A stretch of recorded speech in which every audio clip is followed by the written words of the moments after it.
Bine v-am găsit, bine v-am regăsit, dragilor din Zodia Fecioară, oriunde v-ați afla. Iată-ne din nou împreună la o nouă lectură generală, de data aceasta pentru perioada cuprinsă între 15 până pe 21 septembrie inclusiv.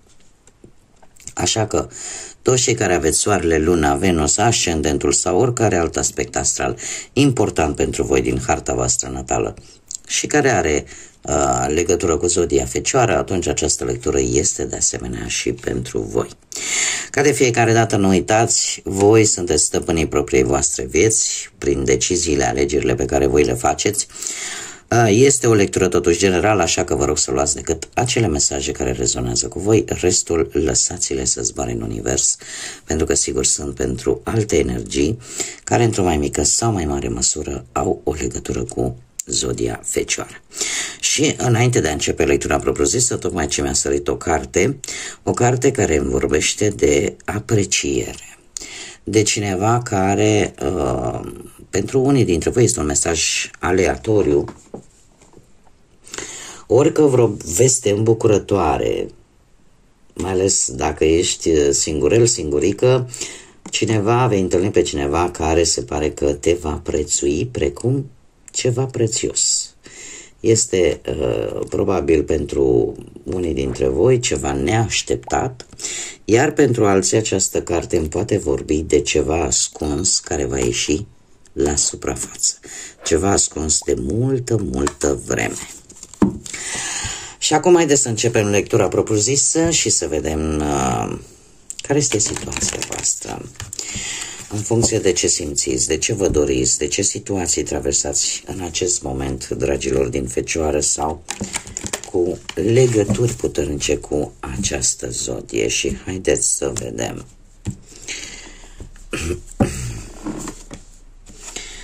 Dragilor, apar într-adevăr, există o teamă pentru, și nu neapărat numai pentru doamne, chiar și pentru domni.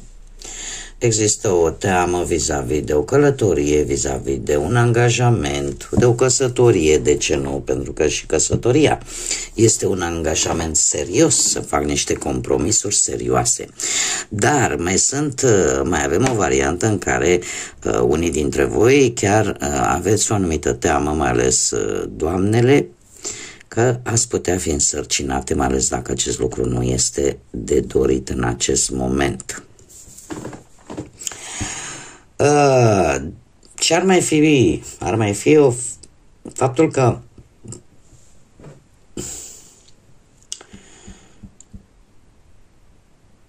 pentru unii ar putea fi vorba de teama de necunoscut, că nu știți ce vă așteaptă, teama de a porni pe un drum nou în care nu cunoașteți care pot fi posibilele pericole, ceea ce este firesc până la urmă, nu? Fiecare drum nou are riscurile sale, are surprizele sale, unele plăcute, altele mai puțin plăcute.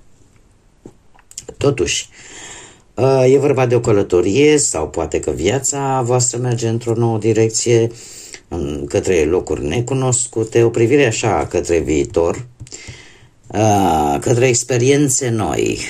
Iar aici avem, desigur, cum am mai spus, o posibilă căsătorie sau o posibilă înțelegere.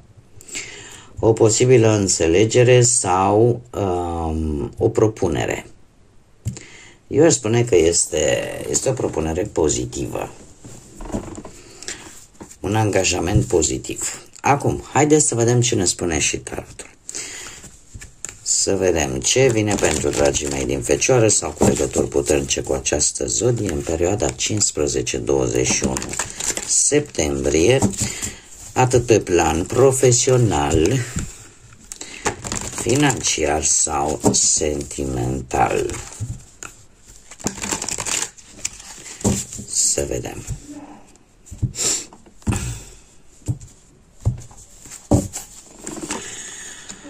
Și avem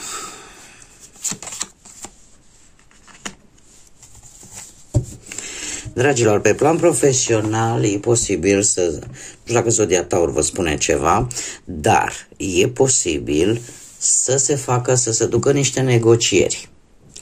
Niște negocieri, cum să spun eu, făcute, poate nu neapărat strict pentru voi, pentru o scară mai mare de oameni, dar care cumva e pe același domeniu. Dar se vor face niște negocieri care vă vor crea vouă niște iluzii. Adică vor apărea niște oferte foarte tentante, dar în același timp destul de, Domne, prea frumos ca să fie și adevărat. Cu doiul ăsta de monede aici, către sfârșitul săptămânii, aș spune că voi vă veți axa totuși pe ceva anume, pentru că există o necesitate de a echilibra lucrurile pe planul vostru profesional, tot ce ține de muncă, și veți fi mult mai atenți pe ce este mult mai important. Bine ar fi să nu încercați să mergeți pe mai multe locuri, știți cum e. Dacă aveți o vrăbiuță în mână, nu o dați pe toate ciorile de pe gard. Adică se cere un pic de atenție din punctul ăsta de vedere. E adevărat, poate apărea o schimbare care pentru voi, unde voi va trebui să vă adaptați destul de bine. Posibil să apară și anumite obstacole care să vă preocupe. Nu este ceva ce voi nu le puteți rezolva, da? Voi știți lucrul ăsta.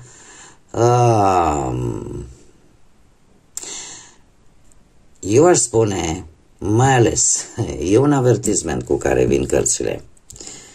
Încercați să puneți niște bănuți deoparte în alt loc decât, nu știu, prin bănci, pe unde îi aveți voi. E un avertisment, o atenționare cu care vine această carte. Mergem mai departe. Pe parte financiară. Pe parte financiară, Zodia Balanță, Zodia Taur, încă o dată. Dragilor, pe partea asta banilor, cel puțin în începutul de săptămână, este destul de echilibrat, da? Între ce intră, ce iese. Faptul că avem și împărăteasa asta îmi spune că sunteți un pic tentați să cheltuiți pe ceva ce considerați voi că vă este necesar sau ceva ce vă doriți voi foarte mult. E posibil să faceți o investiție. Să faceți o investiție pe termen lung. Orică investiți într-un proces pentru a recupera niște bani, orică investiți, de asemenea, nu știu, faceți voi, e mult legat de justiția asta legală. Pentru a obține o moștenire, pentru a obține niște bani, ai recupera, pentru a termina, poate, o sentință judecătorească, ori pur și simplu în această săptămână mie mi-apare niște bani extra care vin dintr-o sursă legală. Dintr-o sursă legală. Acum nu știu dacă Zodia Balanță vă incită interesul, vă poate spune ceva, dar cum am mai spus, avem Taur și Balanță. Pe parte sentimentală. Pe parte sentimentală, cei care sunteți deja într-o relație.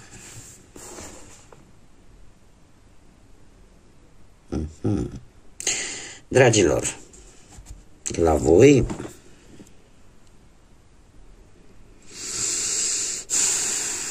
se încheie, tocmai ce s-a încheiat sau se încheie un capitol o etapă din relația voastră. Acum, lumea îmi poate vorbi de ori pentru unii dintre voi, nu pentru toată lumea, că acum știți cum e. Nu la toată lumea se naște un copil, dar ne poate vorbi de venirea unui copil și atunci, logic, ceva în sânul relației capătă o noțiune nouă, capătă un nou început, o altă conotație. Ne poate vorbi de faptul că cineva, poate, perechea ta, se gândește la voi de departe. Cineva care se gândește poate la oficializarea relației. Pur și simplu, mie mi-apare aici că voi să vă simțiți oarecum iubiți, vă simțiți protejați în relația voastră. Avem Marea Preoteasă, un magnetism aparte, o înțelepciune isteață. Faptul că chiar dacă există anumite informații, anumite lucruri pe care voi le știți, aveți înțelepciunea să le analizați în profunzime, în așa fel încât ele să nu iasă la suprafață și să strice relația. Da? Aici e vorba de foarte multă înțelepciune. Către sfârșitul săptămânii, în schimb, avem un nou de bâte. Se pare că trebuie, într-un fel sau altul, să contracarați anumite persoane din, nu știu, poate din jurul vostru, care din nu știu ce motive au mereu ceva de spus vis-a-vis de relația voastră și care e posibil să intervină, să vă întârzie într-un anumit plan pe care voi vi l-ați făcut. Da? Să fiți pe punctul de a rezolva ceva în relația voastră și uite să apară aceste energii care să încerce să pună paie pe foc. Dar la voi relația în sine este una foarte, aș spune, aproape magică. Aproape magică pentru că este o relație plină de sensibilitate în primul și în primul rând și plină de magnetism. Acum trebuie să vă spun că unii dintre voi intuiți cam cine sunt persoanele astea care, uite, mai se întâmplă și mie îmi vine greu a crede, dar să știți că sunt persoane care, nu știu, din prea mult timp liber își bagă nasul pe unde nu le fierbe oala. Acum, cei care sunteți singuri, dragilor, voi este foarte interesant. Sunt niște cărți în plus în acest pachet de tarot. Aici avem primăvara și aici avem vara și aici în mijloc avem un arcan major. Avem pusnicul, dragii mei. Perioada primăvară-vară pentru voi a fost ca un parcurs în care ați vrut de cu tot din adinsul, nu știu, să vă îndepărtați de zgomot, să vă îndepărtați de tot ce ar fi putut să vă perturbe liniștea. Este ori ceea ce se va întâmpla în această săptămână va avea repercursiuni undeva în primăvară sau chiar în vară, ori ceva din primăvara acestui an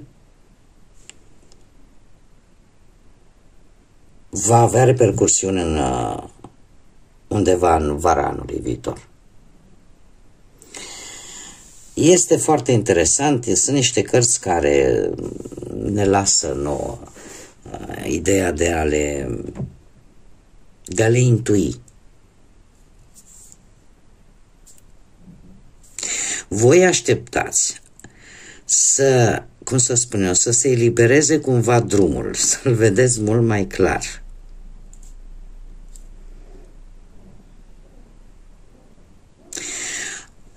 Cred că este această nevoie mai mult, aș spune, de singurătate, v-a făcut să înțelegeți mult mai bine, poate lecțiile care le-ați învățat de-a lungul vieții. Eu aș spune că apariția vreunui fost cu care ați avut o relație pe o perioadă, nu aș spune foarte lungă de timp, dar mie mi-apare că undeva, eu mai degrabă aș zice că undeva în vară, voi în această vară ați întâlnit pe cineva, vreun fost, vreo fostă, cineva din trecutul vostru. Cineva din trecutul vostru care cumva tot încearcă să reaprindă relația cu voi. Acum depinde de voi dacă veți accepta sau nu. Dar are legătură cu aceste două anotimpuri. Așa ca și chestiunea generală, primăvară și vară. Și deocamdată nu vă grăbiți. Eu din câte văd aici, voi nu vă grăbiți să dați un răspuns, să vedeți. Mai încercați, nu mai încercați. Sunteți un pic destul de statici. Aș zice că mai mult amânați. Dacă îi dați, adică nu un pic în ceață așa. Sunteți prea, cum să spun eu, prea obișnuiți, poate, cu liniștea pe care o aveți atunci când sunteți decât voi. Sunteți foarte prudenți și foarte analitici, nu veți mai lua așa foarte rapid decizii. Haideți să vedem care este mesajul din Grădina Magică. Spune Flori Sălbatice și spune așa: trăiește într-o viață pe care nimeni nu ți-o poate controla, liberă să crești oriunde și să înflorești din nimic. Să fii precum acele plante sălbatice pe care le găsim pe câmpii, în poieni, pe oriunde, care se adaptează, care cresc, care se dezvoltă, care înfloresc, care se mulțesc. Este de fapt un mesaj un pic filozofic, aș spune, despre viață, și anume că de multe ori nu totul trebuie să fie perfect. Pentru că acele plante sălbatice care cresc și în vârf de munte și în mlaștini și pe oriunde cresc ele de fapt se adaptează, ele nu au un mediu perfect. Ele pur și simplu se adaptează și probabil că mesajul cel mai important pentru voi, dragilor, în această săptămână este să învățați să vă adaptați situațiilor. Și să nu considerați că dacă un lucru nu atinge o așa zisă perfecțiune, pentru că perfecțiunea, din punctul meu de vedere personal, nu există, asta nu înseamnă că nu vă puteți adapta. Puteți să înfloriți și să creșteți și să vă dezvoltați foarte bine în orice loc. Depinde de voi. Depinde de voi și de adaptabilitatea voastră. Și de câtă dorință există. Bun, dragii mei, cam atât am avut pentru voi pentru această săptămână. Eu vă mulțumesc pentru prezență, vă mulțumesc din sufletul tuturor pentru sprijinul vostru prin intermediul like-urilor, comentariilor și distribuirilor voastre. Îndemn pe toți cei care încă nu s-au abonat să o facă dacă ați rezonat, dacă vă plac acest gen de lecturi și felul în care eu le interpretez.